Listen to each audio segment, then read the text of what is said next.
O fato é que para alcançar a felicidade, você primeiro tem que saber o que é felicidade. Isso é muito importante. Porque quando você olha ao seu redor, o que você vê as pessoas fazendo quanto à felicidade? As pessoas saem e elas buscam fazer o máximo de coisas possíveis que lhes dê prazer. Então, eu busco fazer o máximo de coisas prazerosas possíveis e pronto, eu estou seguindo na direção da felicidade com precisão. Não é? É como as pessoas, na grande maioria, elas vivem. Elas acham que felicidade é isso. É experienciar prazer e experimentar uma alegria que nunca cessa, mas é uma alegria que ela parte de fora, não é? Só que o que acontece? Acontece que, na verdade, não existe felicidade sem habilidade de ser feliz. Isso aqui é importante, porque eu vou meio que mexer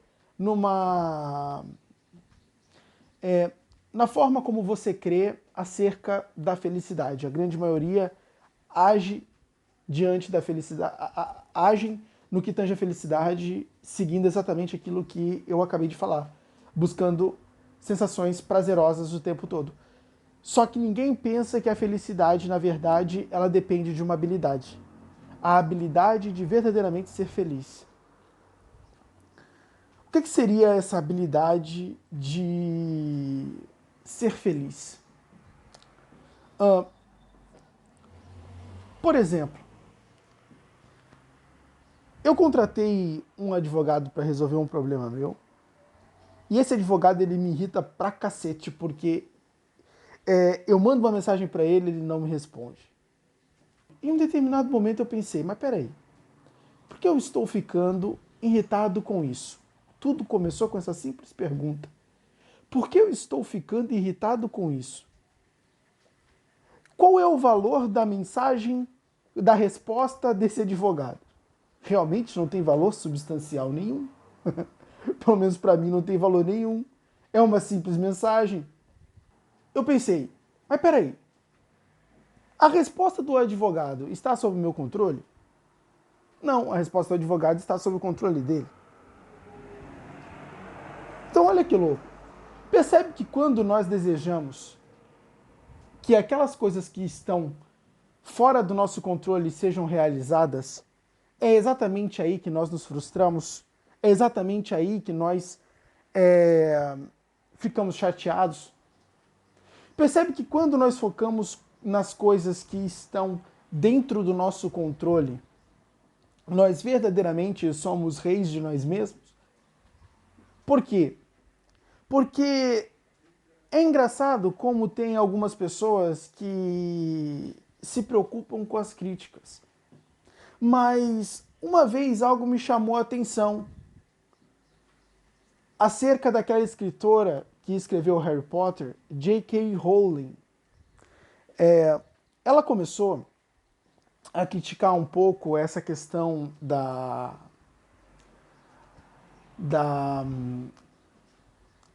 das pessoas transgêneros que estavam participando das Olimpíadas, ou seja, homens biologicamente que estavam competindo com mulheres biologicamente, né?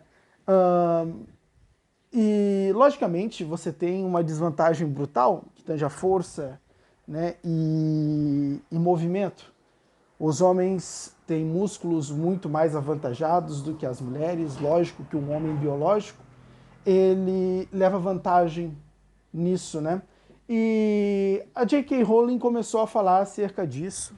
E ela disse que isso era uma injustiça com as mulheres, logicamente, porque os homens têm o benefício da testosterona, e não só da testosterona, como da musculatura avantajada, e isso é um problema, né? Então, que criasse uma categoria para os transgêneros. Então, essas pessoas competiam com pessoas similares a elas, né? Então, no caso, homens biológicos, mas que se veem como mulheres, competiriam com outros homens biológicos que se veem como mulheres, certo? E não com mulheres reais, de fato. Bom, enfim. Aconteceu que ela começou a receber uma série de críticas por causa desse posicionamento, mas o mais legal é que essas críticas não eram tão importantes para ela. Ela não ficava muito abalada com essas críticas e ela lidava, inclusive, muito bem com essas críticas. E eu percebi que ela fazia o seguinte: ela apenas se concentrava no que ela podia fazer. Ela se concentrava exatamente no que ela ia dizer, no que ela estava verdadeiramente defendendo, né? E eu percebi, poxa, isso é de uma grandeza muito grande. Por quê? Porque mesmo com esse montão de críticas, que logicamente, quando você se posiciona nesse sentido, vem uma enxurrada de críticas, certamente, né? Mas ela lidou com aquilo tudo de uma forma muito sábia, apenas percebendo que ela estava falando de uma coisa real, ela estava falando de uma verdade, ela sabia que estava com a razão e, logicamente, ela se concentrava nisso. E eu, pô, isso é fantástico. E isso é uma habilidade de autocontrole. Você realmente acha que aquelas críticas perturbavam a J.K. Rowling? Não. Mas quantas pessoas ao redor do mundo não têm medo de críticas e não se deixariam perturbar muito fácil? Várias. Várias, eu diria que 98, 99% dessas pessoas realmente se deixariam preocupar por conta dessas críticas. E exatamente por qual motivo? Pelo motivo de que essas pessoas elas não têm a habilidade de, primeiro, reconhecer aquilo que está sob o seu controle e aquilo que não está sob o seu controle e de focar exatamente naquilo que ela controla. Por quê? Porque ela vai direcionar as ações para finalidades produtivas. Já que, ao tentar mudar o outro, eu dependo de que o outro queira mudar também, porque senão não há mudança. Por mais habilidade e capacidade de persuasão que eu tenha, eu sempre vou depender de que aquele objeto, aquele objetivo da minha persuasão, a pessoa para a qual eu estou direcionando o meu discurso persuasivo, eu dependo de que ela acate o meu discurso e comece a cuidar para se comportar da maneira que foi sugerida no discurso. Então olha que louco. Eu dependo do outro para que as mudanças sejam implementadas. E, logicamente, isso é um grande problema. Isso não só acontece nessas situações, como acontece nos relacionamentos, não é? Às vezes você pensa que você vai mudar o outro, que você vai ajudá-lo, de uma certa forma, a transformar um hábito nocivo ou uma ação ruim que te incomoda. E então você busca de N formas fazê-lo perceber que isso é errado, que isso não procede, que não devia ser assim, e essa pessoa, logicamente, não consegue perceber o valor da sua comunicação e não acata exatamente aquilo que foi sugerido. Entende? Lógico. E você fica o quê? Frustrado, porque ele vai fazer aquelas ações que te incomodam novamente. Percebe que a sua frustração vem exatamente daquilo que você verdadeiramente não podia controlar? Então, quando a gente consegue separar aquilo que eu controlo daquilo que eu não controlo, eu consigo ser mais efetivo ao lidar com as minhas frustrações. Então, quando eu percebi que eu não controlava aquilo e de que verdadeiramente aquilo não tinha valor substantivo, né, não tinha valor substancial, eu comecei a perceber que eu estava sendo tolo na minha reação. E, logicamente, a minha reação mudou. Eu saí do estado de incomodação que eu estava e passei para o estado de tranquilidade. Olha só que louco. Quando nós estamos no sentido triste ou nós estamos nos sentindo mal, nós basicamente estamos nos sentindo dessa maneira porque não sabemos como nos conduzir ao estado de tranquilidade, do qual nós fomos tirados, né, para estar neste novo estado, esse estado ruim, né? Então, quando nós ficamos tristes, nós saímos de um estado de tranquilidade e íamos para um estado de tristeza. E o nosso objetivo ao estar no estado de tristeza é voltar para o estado de tranquilidade. Só que é aí que a gente acaba errando. E muitas vezes o que nós fazemos? Nós alimentamos o estado de tristeza. Percebe como nós agimos errado com as nossas emoções? Percebe como nós usamos muito mal a faculdade da razão? Percebe que nós não estamos buscando a transformação real do estado emocional, buscando entender o que verdadeiramente aconteceu e como nós estamos sendo tolos, nos deixando perturbar por aquilo que é externo. Porque, entenda uma coisa, aquilo que é externo, ou seja, o evento, a situação que ocorre, ela não é o fator perturbador. Por quê? Porque você vai interpretar isso. O que acontece, você irá interpretar, e é esta interpretação que te incomoda. Quando basicamente eu vi que eu não estava sendo respondido, qual foi a minha interpretação? Estão fazendo pouco caso de mim. Ele está fazendo pouco caso de mim. Esse não é o tratamento que você dá para um cliente, certo? Essa foi a minha interpretação. Mas quando eu olhei para aquilo e eu vi que eu estava sendo tolo, tentando controlar uma coisa que estava fora do meu controle, eu dei uma luz para minha razão. E então eu consegui controlar o que estava sentindo. Porque eu entendi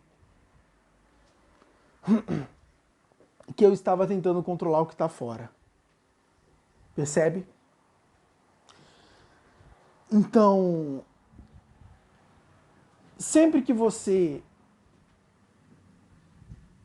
olhar de uma forma mais crítica aquilo que está acontecendo com você, você tende a começar a perceber essas nuances. E perceber essas nuances vai fazer um bem gigantesco para você, porque você vai começar a ser seu próprio terapeuta. Você vai começar a desfazer os nós que você mesmo faz. Entenda uma coisa. O ato de não saber usar a razão é prejudicial porque isso incorre em uma série de nós que nós acabamos fazendo. E a partir do momento que nós aprendemos com habilidade a usar a razão, nós com habilidade aprendemos a desatar esses nós. E é aí que mora a felicidade. Por quê? Porque nós conseguimos ser donos dos nossos estados emocionais. Entenda uma coisa, isso que todo mundo chama de felicidade é puro autocontrole. Isso é puro autodomínio. Isso é pura capacidade de você conseguir não se abalar com aquelas coisas que você realmente não deveria. Com aquelas coisas que não deveria abalar você. Percebe? Então, poderíamos dizer que essa felicidade nada mais é que o autodomínio. Porque ao ser dono do seu estado emocional, você conduz esse estado a qualquer destino que você deseja conduzi-lo. E, logicamente, esse destino será sempre a tranquilidade. Então, você consegue conduzir qualquer momento o estado emocional, em qualquer estado, para a tranquilidade. Se você estiver com raiva, você conduz ele para a tranquilidade. Se você estiver triste, você conduz para a tranquilidade. Se você estiver preocupado, ansioso, você conduz para a tranquilidade. Por quê? Porque você começa a usar esta faculdade racional que te permite verdadeiramente compreender que você está sendo tolo ao se deixar abalar por aquilo. É importante você buscar a melhor interpretação para a tua situação. Porque é a interpretação que te prejudica. É a interpretação que te prejudica. Quando você... E isso de você entender que tem coisas que você controla e tem coisas que você não controla, e aquelas que você não controla, você nem precisa dar atenção para elas. Se elas acontecerem, tudo que te resta é aceitar e dizer, eu não controlo isso. Se eu não controlo isso, está tudo bem. Agora, quando você controla e aí você diz, deixa isso para lá, realmente você está sendo negligente. Por quê? Porque você poderia, se você controla, você pode mudar. Agora, se você não controla e deixa isso para lá, aceita ou deixa para lá, porque diante de uma situação, você só tem duas alternativas, não é? Ou você, basicamente, as muda, se você tiver como mudá-las, ou você as aceita, se você não tiver como mudá-las. Certo? Então, diante de um acontecimento, você só tem esses dois caminhos. E é lógico que você vai pegar aquele que melhor é para você. Só que, onde é que está a tolice? A tolice está em você tentar mudar algo que você não pode. Entende? Então, não saber aceitar quando é necessário aceitar e não saber mudar quando é possível mudar, é a própria tolice em si. E é realmente isso que mais te abala. É realmente isso que mais acaba ferindo o teu estado emocional. Então, diante de uma situação, você tem que se perguntar, eu posso mudar isso? O que eu poderia fazer para tentar mudar isso?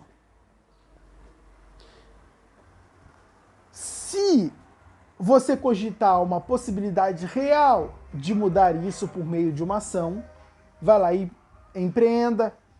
Se você ver que isto não foi o suficiente, pergunte se tem outra ação que você pode realizar e se realmente esta ação teria efetividade.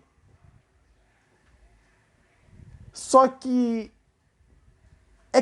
às vezes a gente acha que a gente não pode mudar uma situação, mas a gente às vezes consegue. Quando, por exemplo, você tem uma pessoa que ela está chateada com alguma coisa. Logicamente, esse chateamento não pertence a você, pertence a ela, então está mais sob o controle dela do que o seu. Mas às vezes você pode ajudar ela a transformar isso. Só que é importante você entender quando você é o agente da mudança ou quando você é o agente ativo da mudança ou quando você é o agente passivo. Lembrando que o agente passivo, ele nem sempre vai conseguir o resultado, porque depende daquele que é o ativo, certo? Então, quando você age por meio de alguém, ou seja, quando você quer mudar o estado de uma pessoa, ajudá-la a mudar esse estado, você é um agente passivo. Por quê? Porque você vai lá, você vai buscar influenciar ela a adotar um certo ponto de vista e ela vai decidir se ela quer adotar aquele ponto de vista ou não. Entende? Se ela adotar e ficar tranquila, você conseguiu ajudá-la a mudar, mas você não necessariamente a mudou. Você conduziu ela à mudança. Ela mudou porque aceitou o que você sugeriu. Percebe? Então, a mudança do outro está sempre sob o controle do outro. Então, é importante, a partir do momento que você percebe que você não pode mais fazer nada, aí você aceita. Aí você aceita porque é a única coisa que te cabe, certo?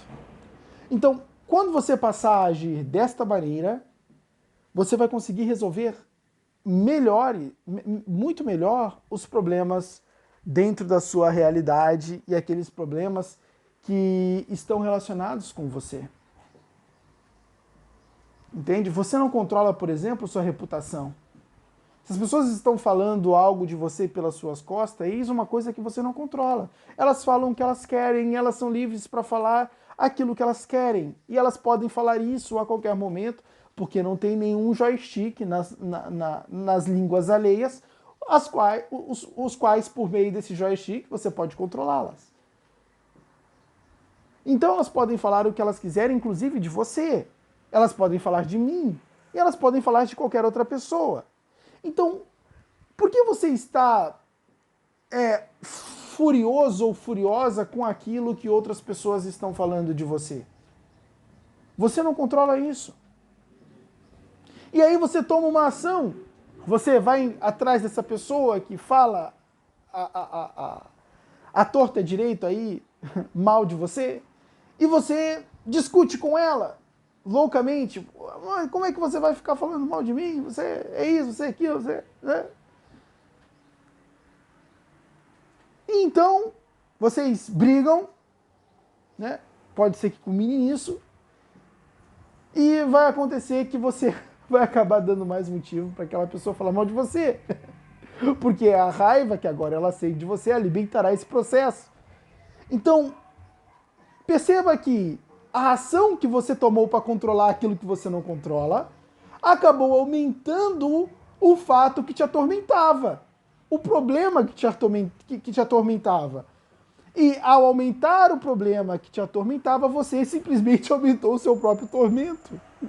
Percebe que como nós tomamos ações burras ao pensar, ao agir, como se nós controlássemos tudo.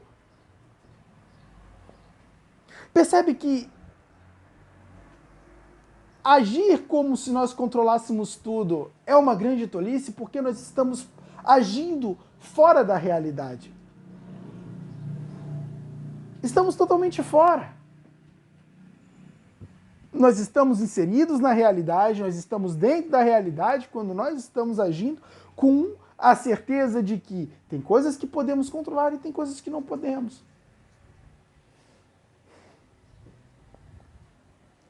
Percebe como isso é sábio? Então, partindo desse princípio, você vai poupar muito mais preocupações, você vai evitar de ficar preocupado e vai evitar de ficar ansioso. Ou seja, dois problemas que verdadeiramente reduz a felicidade das pessoas. Então, se nós poderíamos dizer que felicidade é um bem-estar, e verdadeiramente é, não é? Felicidade ela é um bem-estar. Se nós podemos dizer que a felicidade ela é um bem-estar, e se podemos dizer também que essas habilidades de dirigir os nossos estados emocionais e a nossa razão contribuem para o bem-estar, podemos dizer que esta habilidade ela é totalmente contributiva para a felicidade. Então, ao agir dessa forma, estamos contribuindo para a nossa felicidade. E esta habilidade permite proteger os nossos estados emocionais daqueles estados que acabam prejudicando este sentimento. Então a gente pode concluir que a busca pelo prazer desenfreado, a busca por boas sensações, a busca por estar num lugar que te faz bem, de estar com uma pessoa que te faz bem, de estar realizando algo que te faz bem, não é necessariamente o caminho certo. Mas a busca pelo desenvolvimento da habilidade de proteção, A busca pelo desenvolvimento dessa capacidade de não permitir com que as coisas externas influem no seu estado emocional, dirigindo ele para o precipício, é aquela real, é a maneira mais importante de atingir isso, chamado felicidade. Porque essa habilidade, ela põe nas suas mãos o próprio controle da mesma, o controle da felicidade. Essa felicidade é o bem-estar e você é capaz de controlar o bem-estar, controlando a forma como você interpreta as coisas na realidade. E não só isso, mas como controlando também a, a forma como você lida com os eventos do mundo, verdadeiramente você acaba controlando o seu bem-estar e controlando a felicidade. O caminho está aí. Quando você olha desse ponto de vista, você vê que verdadeiramente a felicidade ela é uma habilidade, ela não é uma busca totalmente voltada para prazeres e momentos e coisas e pessoas que te fazem bem. Desse modo você está se conduzindo com muito mais precisão e sabedoria.